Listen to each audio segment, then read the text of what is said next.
All of this wouldn't have been possible without this incredible team. And let me tell you a little bit how we built this team, because I think that's important for any one of you who's at some point starting a team, leading a team, probably starting your own company.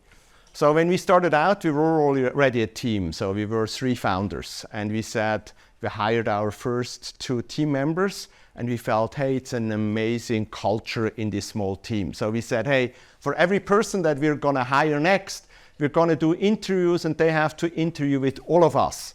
And so that, of course, broke when we were around 10 people, because it's impossible.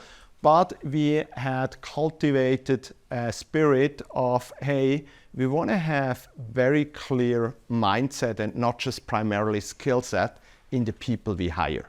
And so that happens to this day. We noted down our spirits that guide us, because we feel that's what is present in that team.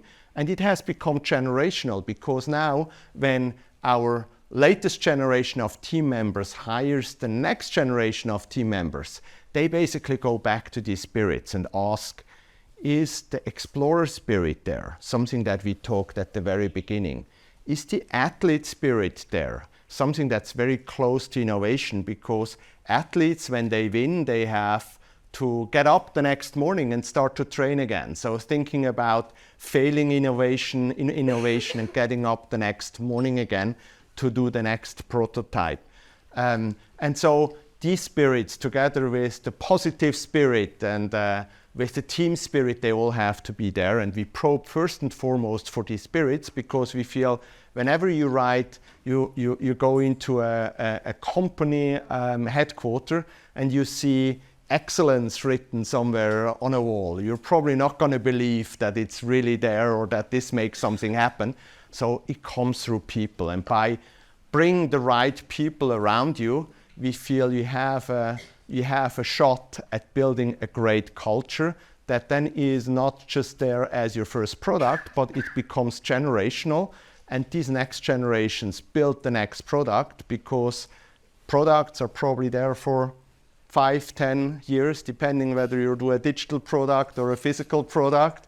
But the team is there in eternity if it becomes generational and if really kind of that spirit is present in the team. So I would urge any of you who build a team, first and foremost, to think about, who do I want to have next to me if I scale really, really fast, and if I have to scale product, if I have to scale geography, if I have to scale channel like retail, direct to consumer, probably even wholesale. You need a lot of shoulders, and don't kind of pull everything to yourself, but make sure that you have amazing people around you. And I have to tell you, that's not always easy. For me, that was hard, because when you're starting out and you're building your baby, then sometimes it's hard to let go. So I went out and built all the factory relationships at the beginning. And then at some point, despite having built all of this, I had to let go and say, hey, now I hand over to Mark, who's going to continue to do that. And at the beginning, that is hard. Or when you have built products, or when you have launched a digital experience, or now lately retail, and you have to hand that over to a team, to the next person. If you're a builder, that's sometimes hard. But I learned that I have to let go, because it creates so much space. First of all, it creates space for the team to have to take over, and not always somebody watching over your shoulder. It's very hard to live the explorer spirit if somebody watches over your shoulder. But then also for me to create space for the next thing. So if you want to create the next thing, if you're really on that journey, let go to create that space for the team and for yourself.